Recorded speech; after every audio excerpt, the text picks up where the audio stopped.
everyone. It's nice to see very familiar faces and new faces.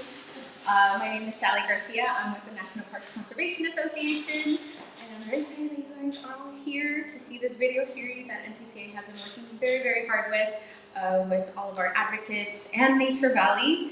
If you don't know of NPCA, we are one of the largest non-bipartisan organizations that advocates for your national parks. And I've met many of you through NPCA. A little bit of introductions. We have Christian from Latino Doors here too. This is in collaboration with them to also celebrate 10 wonderful years of their amazing work. And then we have Alana, who works with NPCA as well and was a big part of this video series. Adriana Barrera, who you will see in the video, was the artist behind this beautiful art piece. Of course, Araceli, who you will be seeing in the video as well. A little bit about the video series. So NPCA works to ensure national parks tells the story of America and provide opportunities for everyone to learn about our country's history, culture, and power of place. As part of our ongoing effort, we are proud to have recently released a new video series sharing powerful first-hand stories that celebrate and bring awareness to historical and cultural heritage of our Hispanic and Latino communities, while generating greater access to nature by preserving public lands and national park sites. These 3 videos highlight transformational park experiences that all of our advocates have had, just like you all, I'm sure, have had at our national parks. And this video series was made possible through our amazing corporate partnership with Nature Valley, who has funded this project along with other projects we have done with our Next Generation Advisory Council. It's exciting. They're renewing our grant with us as well, so more amazing content to come. And yeah, there are 3 series. There are 4 videos in this series. One takes place here in the Santa Monica Mountains, one in the San Antonio Missions, and the other one in Blackwell. Yes, for the Blackwell site. And we have information on the Blackwell School in the back. I highly recommend it. I know that's not here, but if you ever find yourself in that area, definitely visit that park site. I haven't had the chance to go, but it is amazing. And without further ado, I'm gonna show this video. Okay, I hope you can hear it.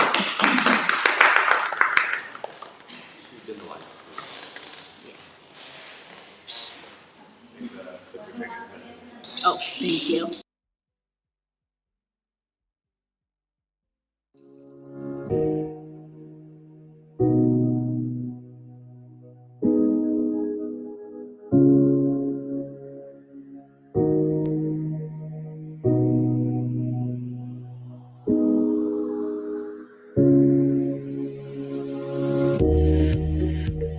My first national park experience was at Yosemite. Going to a national park for the first time, I feel like it opened a door to so many opportunities and experiences. Once I left Yosemite, I was like so in love with all the work that was done to maintain and preserve this beautiful park. So when I came back home, I just got really inspired. I heard about a training opportunity to train folks on how to be public land advocates.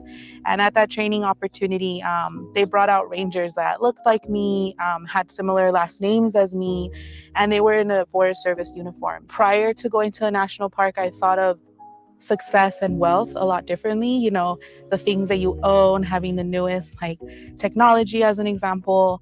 And then having gone to national park, I think that really changed my perspective, and I find wealth in the experiences, the places I go, and the people I go with. And that all is just more so having been to a place that you know is public land for you, and it just makes you more appreciative of where you live, where you come from, and kind of like where you're going as well. Having open spaces is great and wonderful, and the added benefit is programs. And Santa Monica Mountains Recreation Area does a really great job at curating culturally relevant programs. It's just that really daily reminder that we're a part of nature and we need to remember to protect nature as much as possible. It's one thing to have spaces, but if we're not connecting people and teaching them how to come outside and recreate in these spaces, there's kind of no point, right? We do this for the people, and the people can come and help maintain these spaces. So creating access as well as providing education alongside that really does help the mountains as well as help our communities. It goes hand in hand.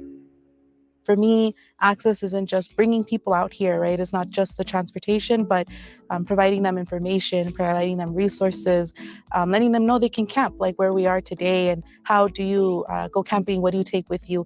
That's all a part of the barriers and what can be done to support getting more families outside.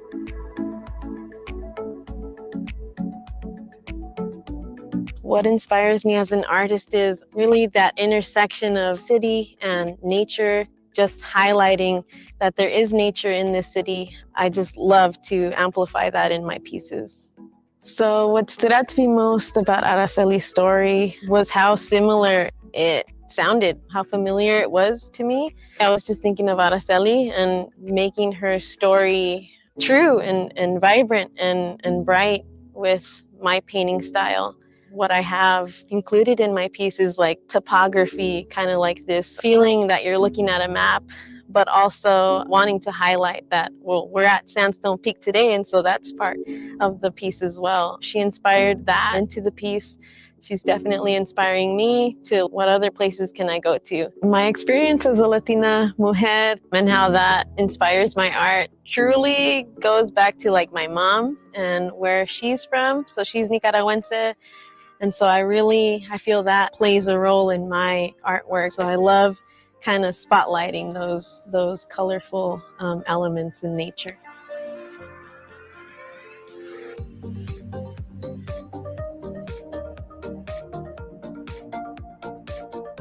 From paint to paintbrush to canvas, the whole process, I was thinking about you, and I really wanted to respect especially your wishes about having a red-tailed hawk in there. But something that super inspired me was your zine that you created for your community.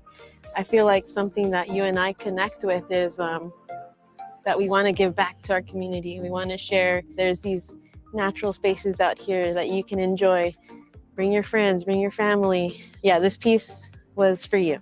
Thank you. Yeah, so with that being said, I want to reveal it to you. Here it is. Oh, I love it. This is awesome. Dope. Are these bugambilias? Yep. I love the power lines, like just interweaved with the plants, and then like the lines, like topography lines, right? Yeah, Very, totally. very cool. I love it. And Yeah. then leave no trace. I know. It definitely, I wanted to incorporate, like kind of like putting things on a map, right? You utilized a lot of that in your zine, putting maps on there, and I was like, hey, that's really cool line art. So I was like, I really want to incorporate that. So I'm glad you see that. I'm glad that stuck out to you. I added this little heart, kind of like, and this is kind of like where we're meeting today, Circle X, right? But this is actually pinpointing Sandstone Peak. So it's supposed to symbolize like, hey, you're here at Sandstone Peak, and that transit to trails that you're leading your group on is just about to arrive to the trailhead. I love it. Oh my God, I love the hawk. It's so dope. Oh my God. Thank you.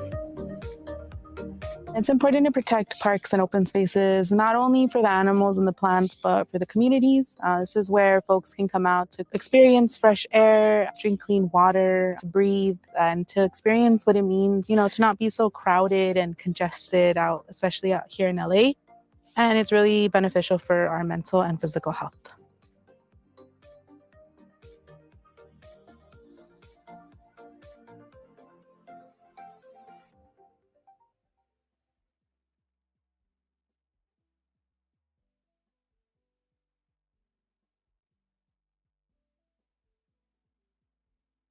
Another amazing person who was highlighted is Josie Gutierrez, who is also part of Latino Doors, but in Texas. Yeah.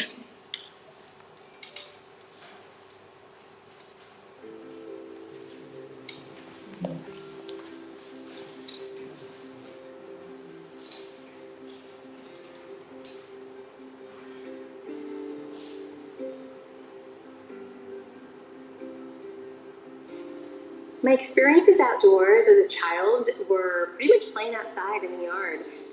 I grew up in the 70s and 80s, so there was no technology, yes, for that, but it was pretty much playing with my cousins.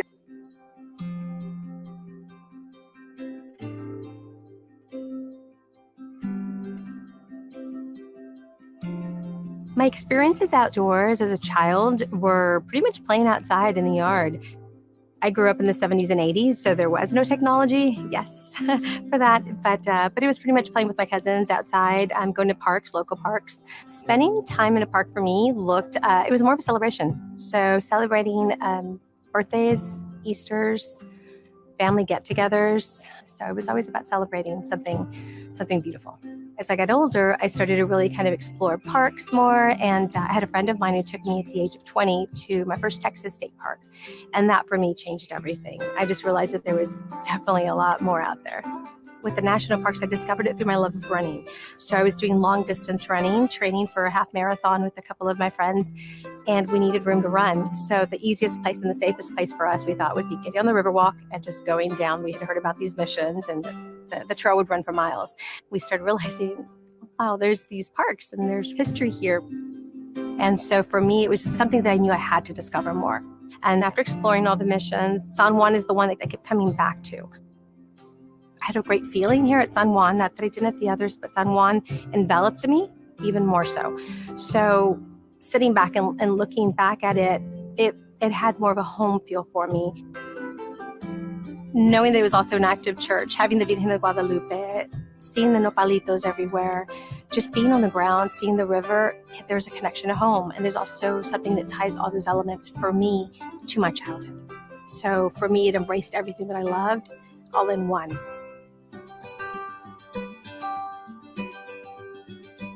There's a lot of different things that inspire me as an artist. I'm first and foremost a portrait artist. I do portraits and murals, and I love painting faces, and especially people in my community and that represent my culture. I'm also really inspired by nature. Like, I love being outside. That's how I reset and recharge, to be honest. My relationship to the outdoors and national parks is something that has evolved and grown over time.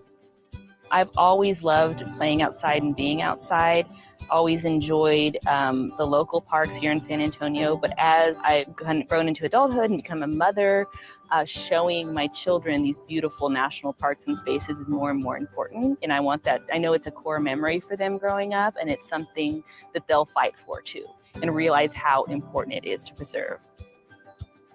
Josie's story has so many things that really spoke to me and resonated with me. One of the things that she mentioned was that there were so many things here at the mission that are tied to our religion and our culture.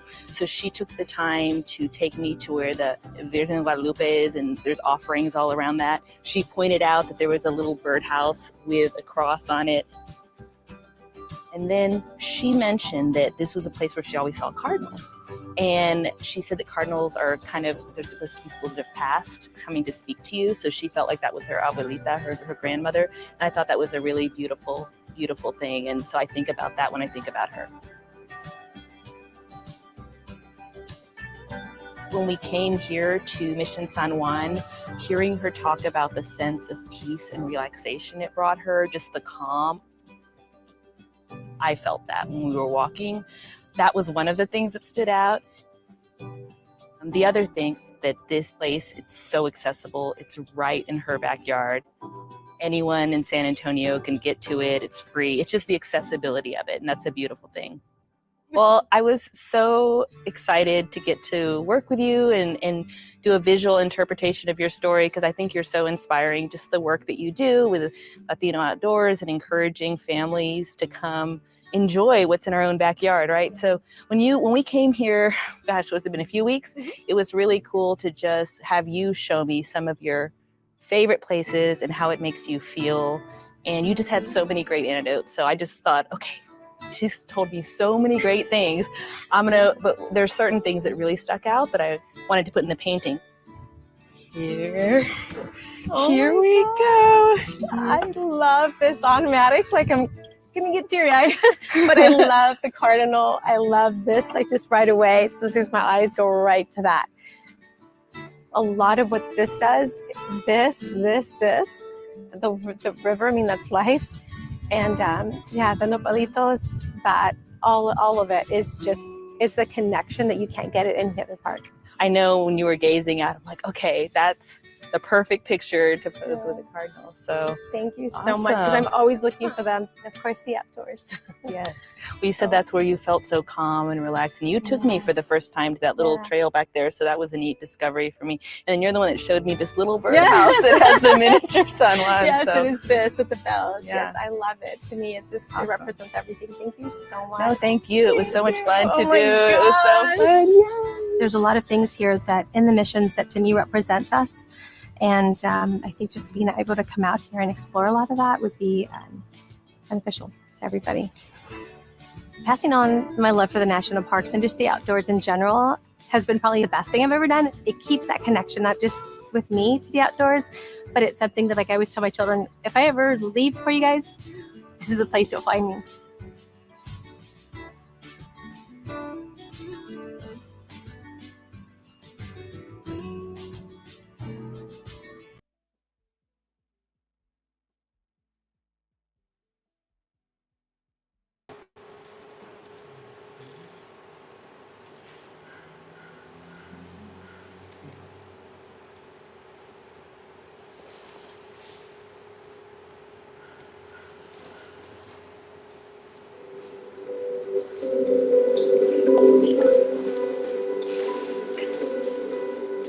I think a lot of folks, when they think about preservation, and especially when they think about the national park system, you automatically go to the Yosemite.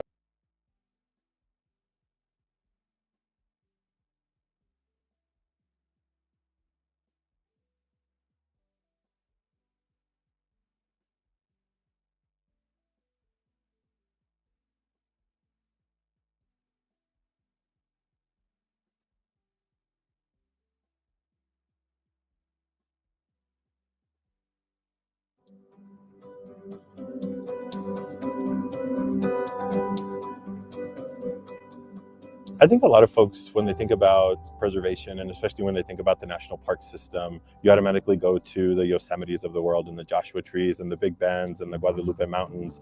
But there's this whole other part of the national park system that allows us to examine history in places like the Blackwell School. I was going through some photos and I saw a photo that looked like somebody that I recognized, and I wasn't quite sure who they were. And I took it home to my parents and my mom saw it and she said, "Oh, that's my mom. She went to the Blackwell School." And I was like, "What is the Blackwell School?" So that was the start of a very long journey of really digging into the history of the school, learning about my grandma who attended here. She only went to Blackwell for 1 year. And so I'm really, really happy that I found that photo and was able to make that direct connection. And it actually wasn't until a community conversation that we had about the Blackwell School project that I learned about my dad's family that attended the Blackwell School. Got home from the community conversation, sort of talked about what we had done, and I had never actually thought to ask my dad. And so my dad said, "Well, you know, both of my parents attended the Blackwell School." And all of a sudden, that deep connection just felt so much deeper, because now I knew that my family history with the Blackwell School went even further than I thought it had in the first place. It seems like every time I visit Marfa, every time I am involved in a project that's related to the Blackwell School, I learn something new. I end up learning something about my family or a friend's family or the community. And I really think that this can help provide that identity of this place in history that I think a lot of people lack in the history books, and in their ability to feel like their story is reflected in the way that we talk about history. Protecting the Blackwell School is such a big priority, not only I think for this community, but really for the advancement of telling undertold stories in our national park system. It's just such an opportunity to be able to tell those stories and to make sure that they're accurate and that they resonate with the space. And so in the broader sense of being able to expand the offerings of the National Park Service, there are very few park sites right now that reflect Latino American history. I think that it's really important to protect spaces like this, like Blackwell School, the outdoors, national parks, especially for the Hispanic, the Chicano, Mexico-Americano culture. We come from a culture where we honor Mother Earth. We honor what Mother Earth gives us. We lived from the corn, we lived from the vegetation. Mother Earth also gives us inspiration. We come out and we breathe that. We look at the flowers, we look at everything that it's given us and has inspired us to write songs, to do paintings, and to do everything else. So it's very important that we preserve everything. Representing our stories of our communities, especially of the people of color, is really important. So that's why I think having all these stories of places like Blackwell, it's really important because we need to not only know where we came from and our stories, but also we got to remember the struggles that some of our elders went through. First, thank you for sharing your story. There's a lot of things that inspired me from your story. And one of the things that really simplified everything and kind of made me even think about the way that I paint, because I always have to do the stories and I always talk about everything that happened and everything that was bad. And this shouldn't happen to our people, and it's really important to me. But there's a lot of things that happened that came out of something bad. And as we were talking about the burial of Mr. Spanish, that's something that I kept thinking about, because we have to talk about that. We have to talk about what happened here, but not everything was bad. There was outcomes that came out that were good. So I wanted to actually come back and ask you to, it would be like a collaboration. Of course, the painting's not finished, because one of the things that is going to make it finalized, it would be basically you and what you decide to do with it. Simi, I really loved the nod to the burial of Mr. Spanish that you were able to incorporate into this piece. As we've talked about, at one point, students who attended the Blackwell School were not allowed to speak Spanish, and a teacher was frustrated by students continuing to speak Spanish. And so they got together and they were asked to write Spanish words on pieces of paper, and they, I think, might have had a Spanish dictionary. But essentially, they had a funeral for Mr. Spanish, and they had to bury that language. And that was a very, very physical, tangible event that I think for a lot of people really shaped the perspective of their identity, and in a lot of ways changed their ability to feel like they were themselves. It's hard to communicate without language. And so to have that part of their identity sort of taken away from them, all of that strength, that tenacity, that courage is encapsulated in everything that's pictured here.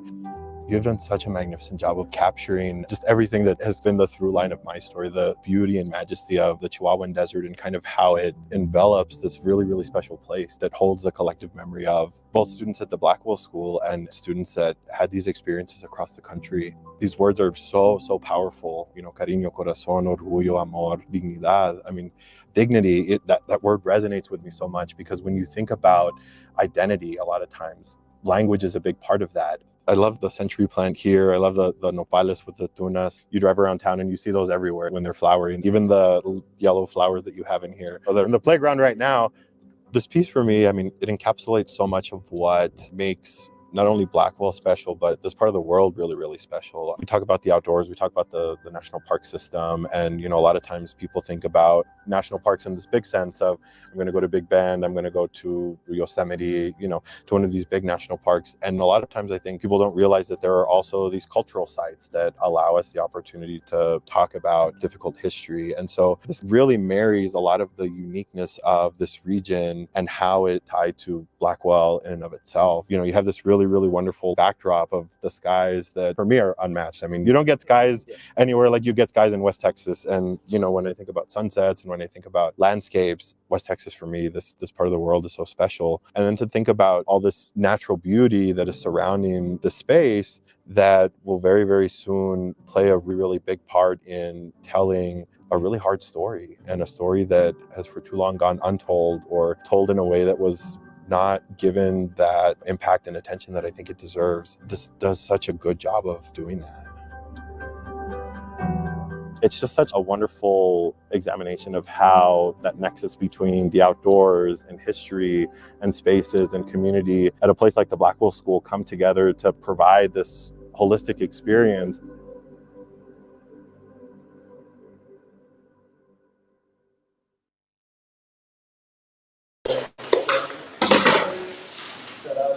If you need to stretch your legs for 30 seconds. I'll grab another empanada. Please feel free.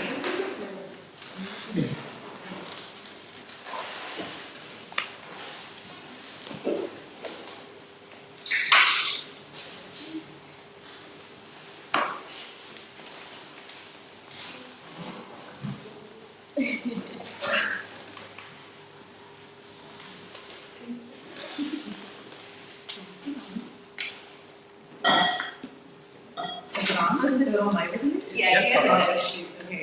Okay. Dressing myself a little bit.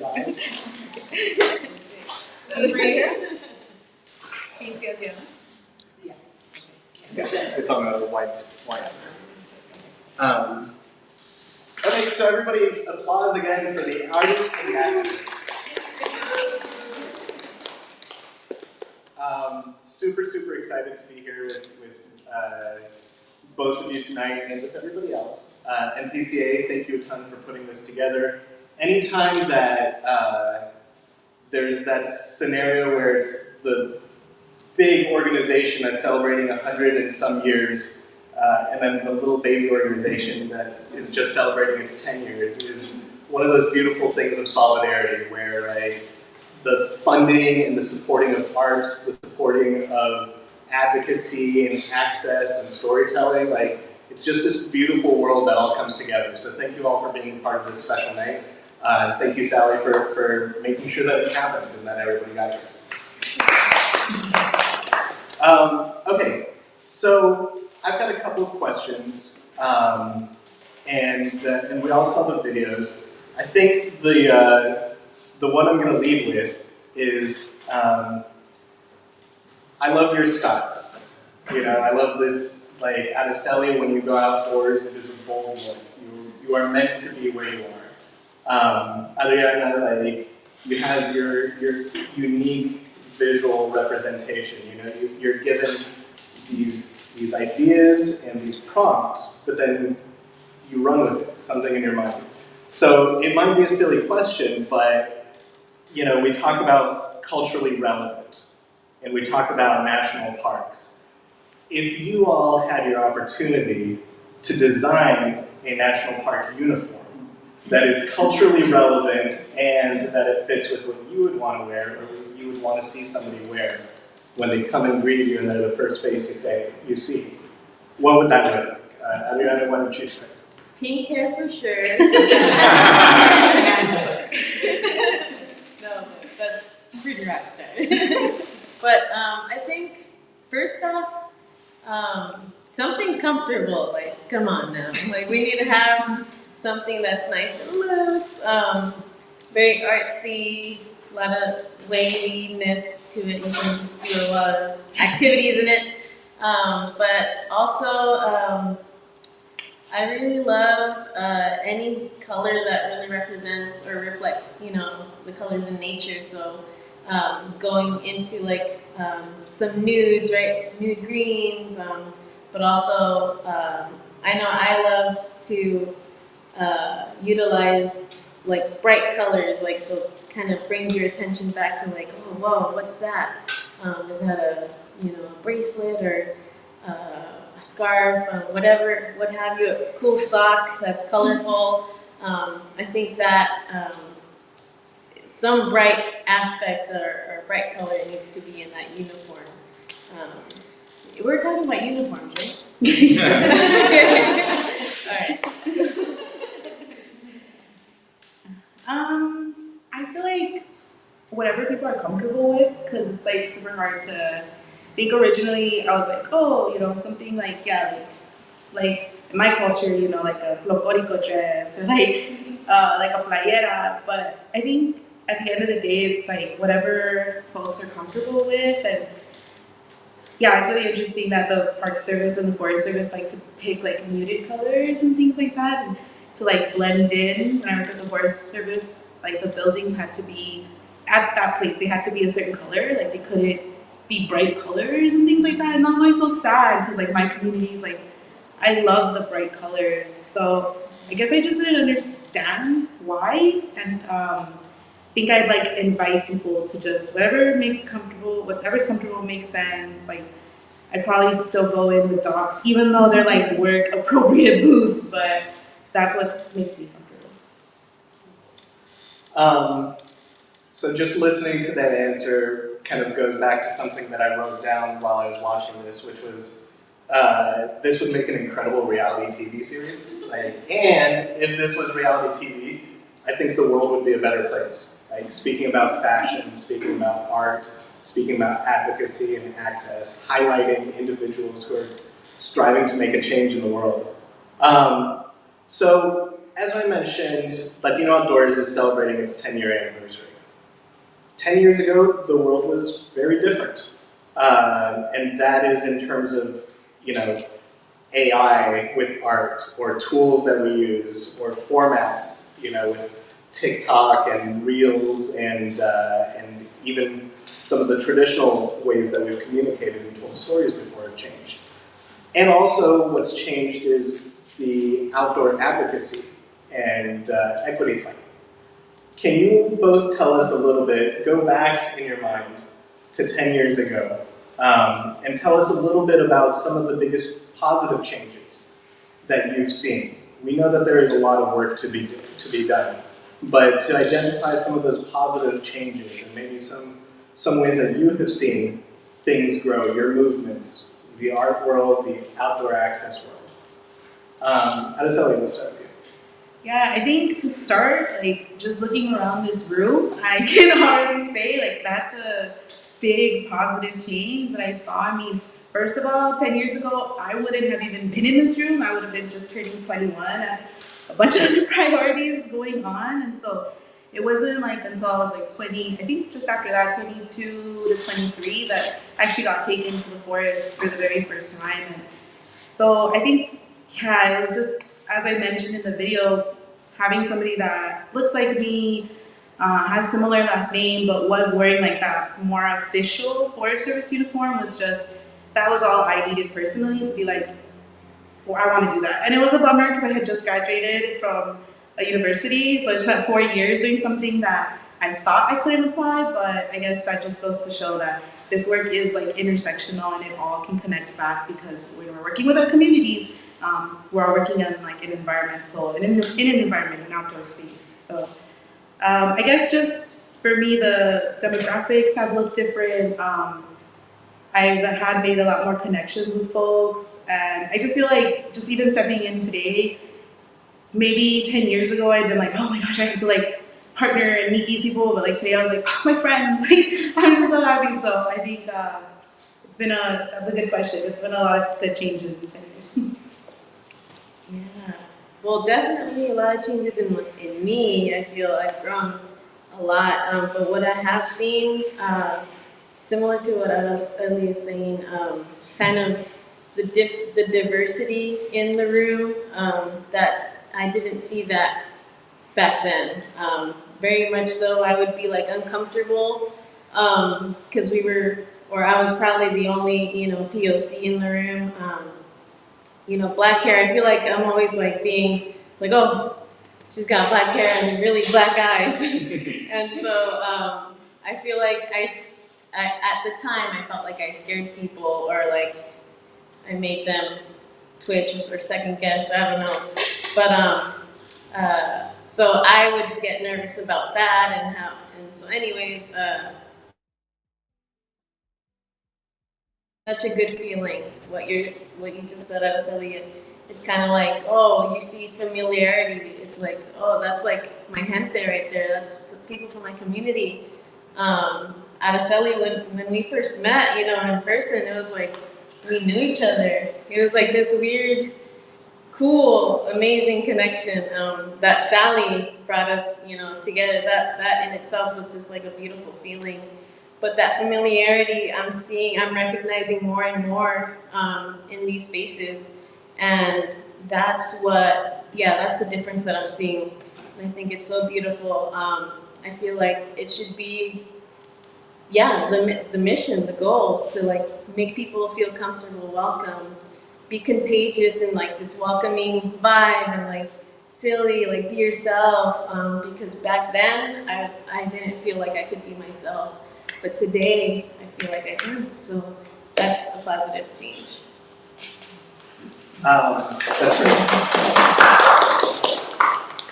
So that is the difference that you've seen in the last 10 years. As I mentioned, there's always room for growth in the world. You know, we need to push for that. We need to use our talents and our communities to push for that. What is something you would like to see in the next 10 years in your respective fields, in the world that you influence, even if that's your own personal world, in personal growth? What is something you would like to see for the next 10 years? Araceli? Yeah, I think we're really kind of heading in this direction of intersectionality in the environmental field.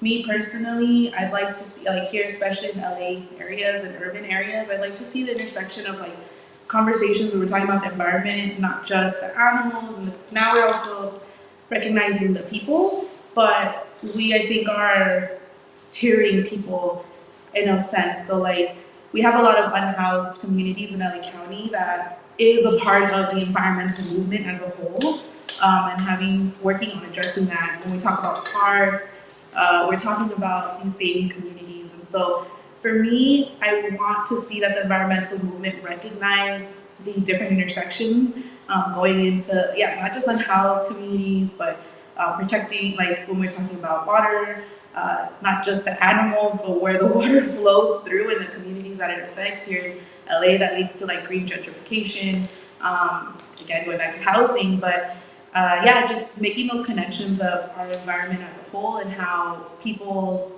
lived experiences every day do affect how they show up when they go to national parks or when they go to like park and open spaces.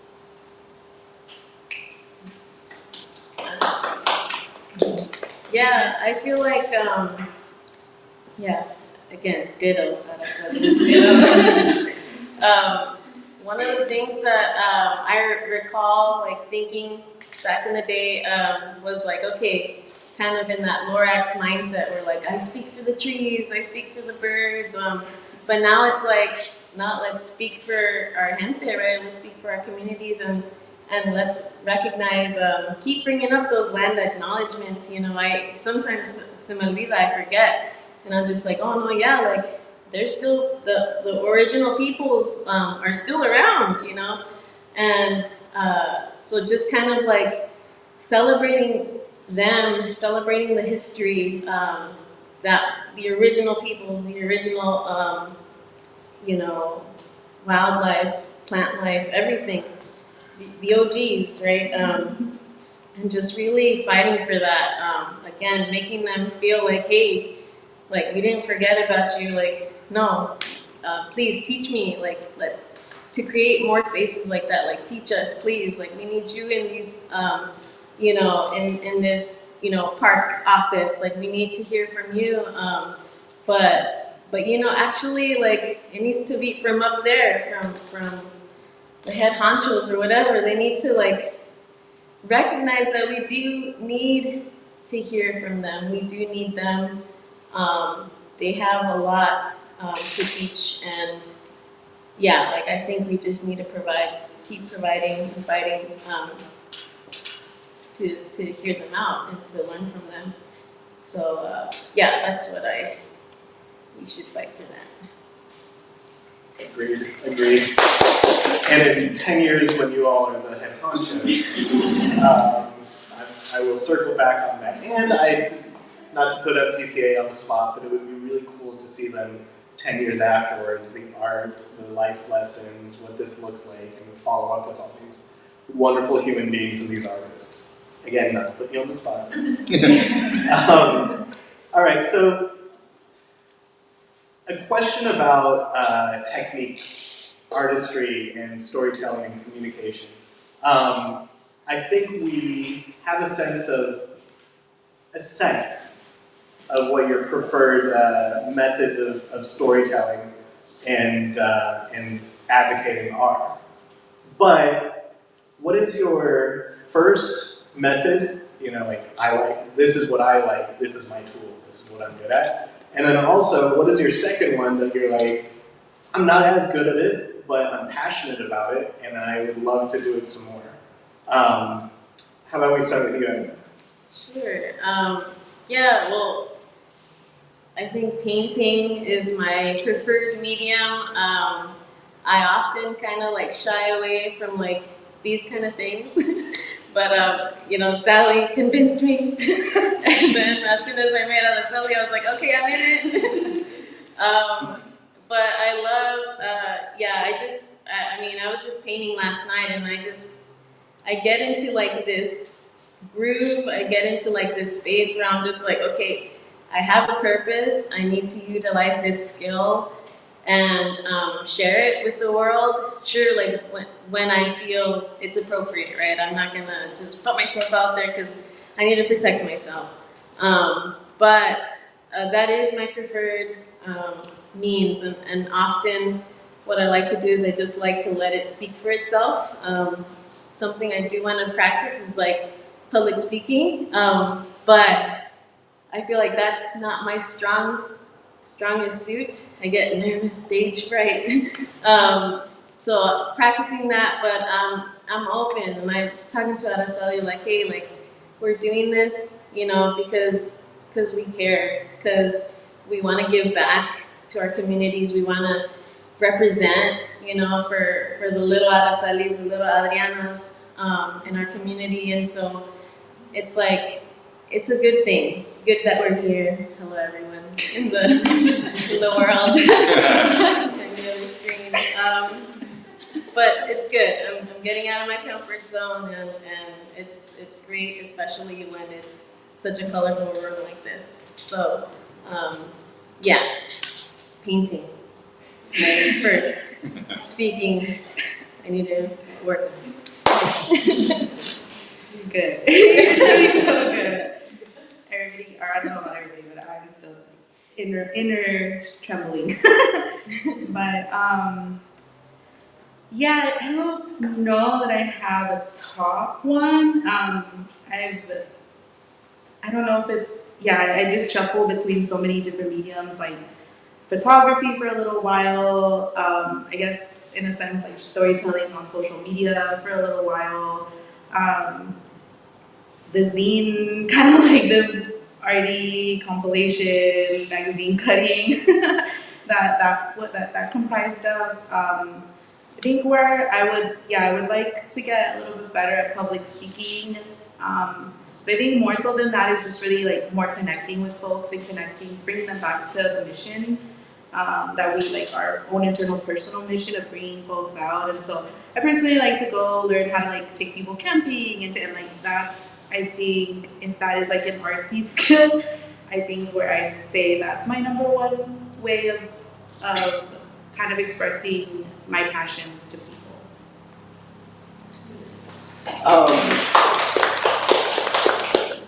That's fantastic, and we really like, one of the beautiful things about this often not so beautiful world is that there are so many ways to express ourselves.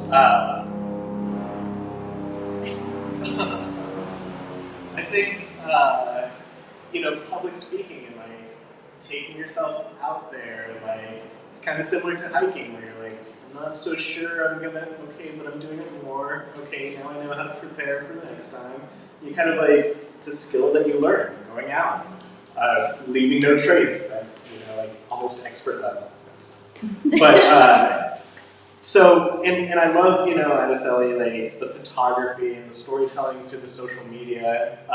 The zine, I think, like kind of shows the world that we're living in terms of storytelling and advocacy, where like zines, you don't need a publisher.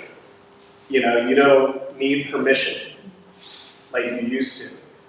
You can just express yourself and find a medium and share what you want to share and how you want to share it.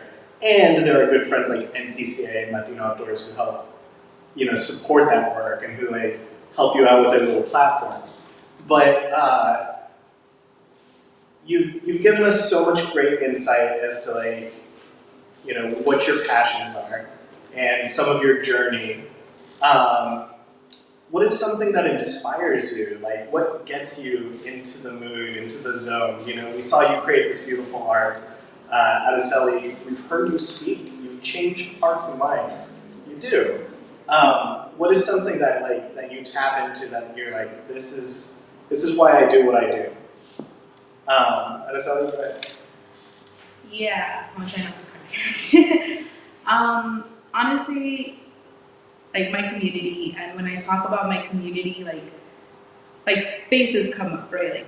Like first and foremost, my family, and then like branching out from there, like my high school friends or my like best friends, and like I think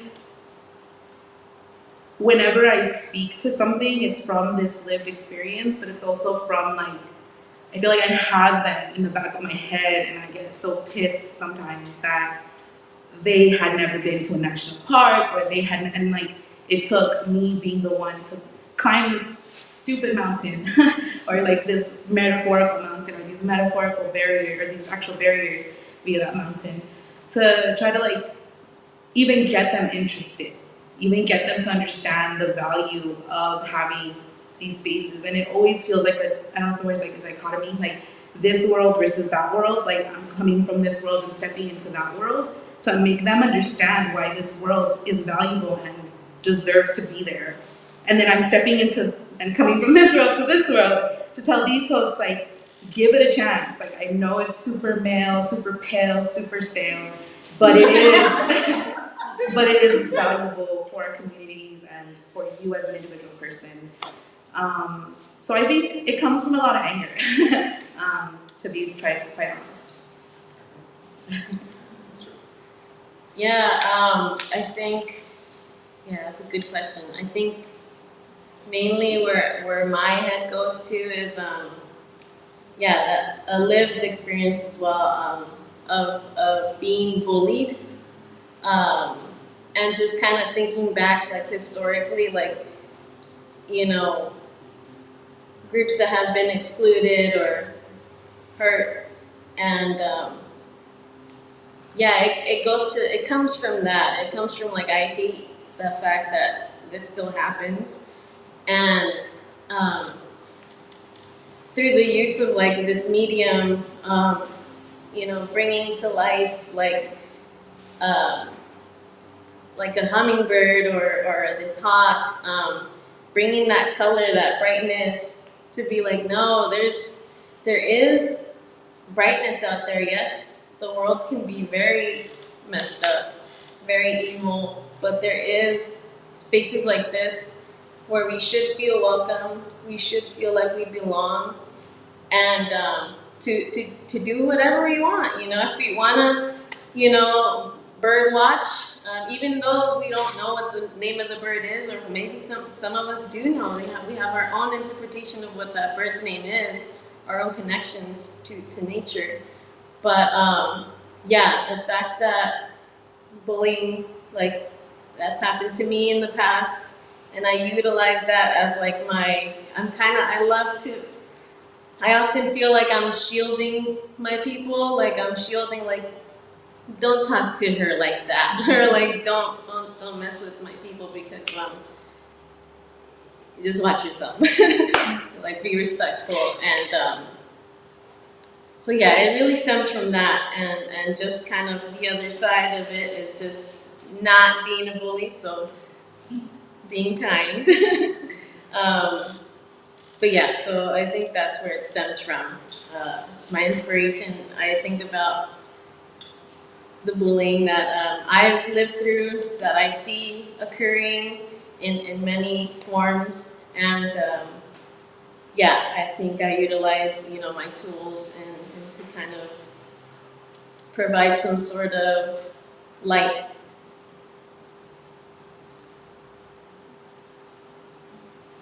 That's wonderful. Thank you both for sharing that.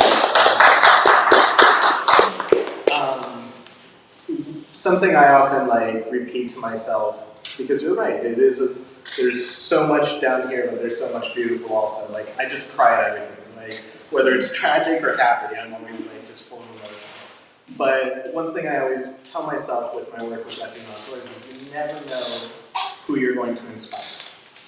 And inspiration is a weird word, but it is. It's this human connection. It's a spark. It's that representation. It's that seeing yourself in this field, seeing yourself on that stage or in those chairs or behind that camera or at that easel. So really honestly, like, thank you both so much for the work that you do, for the steps that you're taking, for the vulnerability and honesty that you do all this with. It's so encouraging. And it really, really like paints a brighter future. That being said, if you had to give advice to somebody who's 10 years behind you in this field, or in this work, or in the personality style, what is some advice that you would give to them about how they can approach their next 10 years? Araceli, why don't you start? This is a tough one. I mean, I have to preface with, I don't know, okay? Take this with a grain of salt or whatever, but I think just really putting yourself out there. I think I'm gonna take a step back actually and address what I feel like I've been observing. As the former coordinator for like the Leadership Academy, we've been getting in a lot of youth, and so the Academy is a training program where we train specifically to bring in diverse folks into the environmental field. And it has been typically an early career profession type of training, and I really feel like in the last couple of years, the folks that are coming in have been really challenging me, and I thought that was gonna be a challenge for them. But doing these things of like, what is an authentic land acknowledgement that doesn't just live at the beginning of the program, that is throughout the course, right? As an example, what does it mean to connect with indigenous? How are you supporting these communities? And so these are real questions that we're being asked. And so I want to start off and say that I think the kids are doing all right. The kids are in a good direction. And keep it up, keep up asking those questions, don't be afraid, because you're probably not the only one in the room, hopefully, anymore, and if you're probably not the only one thinking that anymore, and sometimes you just need somebody to start speaking up, and sometimes how it happens at the end of the meeting, someone comes like, hey, I really stuck with me, and I really want to work with you on something, whether it be what you're actually getting paid to do, or it be something like starting a whole Latino Outdoors type of nonprofit that exposes people to this type of work. So keep it up and find your people and do a lot of self-care. Don't get burnt out. Yeah, keep it up. That's great advice. Yeah, I would say follow your gut. If something doesn't feel right, something's a little off, say something, do something, stand up, for yourself, for your people. But also, I guess, like putting yourself out there, but also, thinking about you first, like again, protecting yourself, don't, you gotta take care of your number one. And for you to want to do greater things, you have to take care of yourself first. So protect yourself at all costs so that you can protect others with your superpowers. And I was going to say one more thing, but I forgot. But that's pretty much it. All right, so before I wrap up, just one final question for both of you. What is a shameless plug? Something that you're like excited that you're working on? It can be big, small. It can be in your garage or in your backyard, or it can be a big project that you're working on. What is something that you're excited about in your personal or professional life that you'd like to share? I'll take this opportunity. Well, I don't know if it's a good chance, but tomorrow applications are due. So get home, and if you want to do this, apply today if you're in the LA area. Justice Outside is coming to Los Angeles, And I would say that's a super, super amazing opportunity. I got a chance to do it last year as like in a virtual cohort, but this year it's going to be here in LA. So it's specific to early career professional folks that are like in these organizations that maybe you're the only Black, Indigenous person of color and you're having trouble navigating being in these types of organizations, or being in an environmental field that maybe you need help connecting with more people towards, or even just some more peer support. And so I got a lot of benefits out of that. So quick plug, I know applications are due tomorrow, but try anyways, even if you get it in a little late. And it's a really great opportunity. It comes with like counseling and all of these really cool stuff. So that's my shameless plug. Thank you.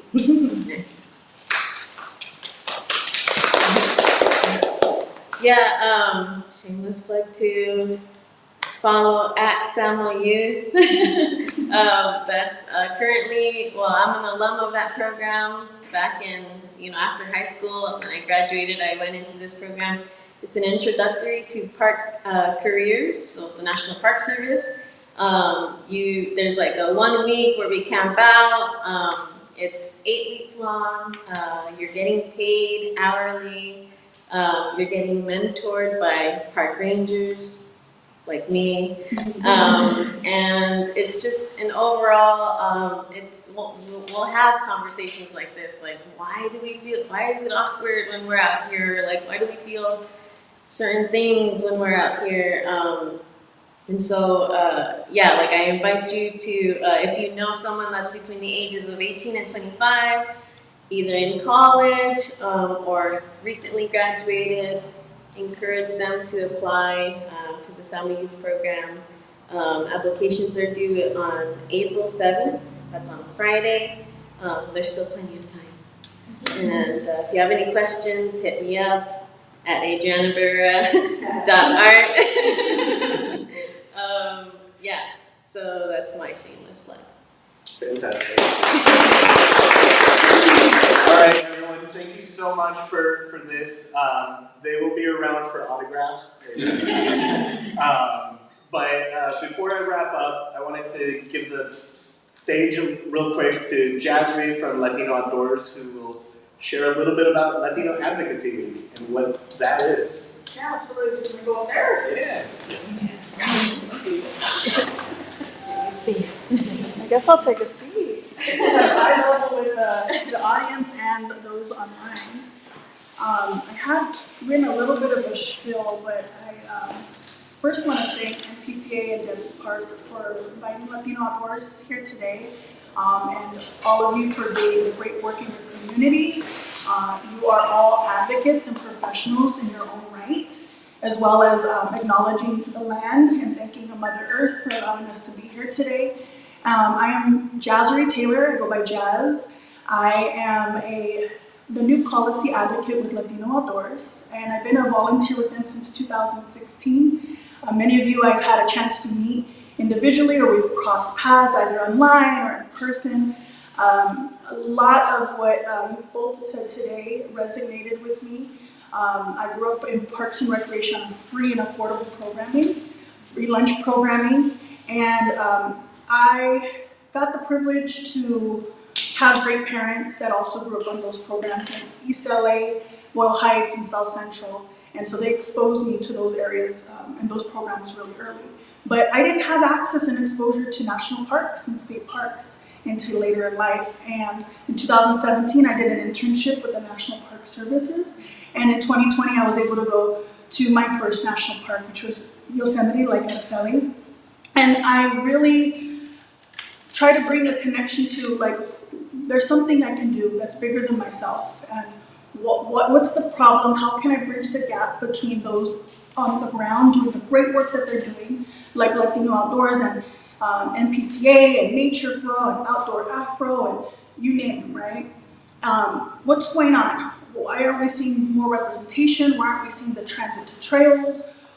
Where can we close the gap? And I started to open my eyes, and I realized those at the top in our government are not reflective of us. And fast forward, right, through 2020, it's only been 3 years, we're starting to see a little bit more of that movement, right?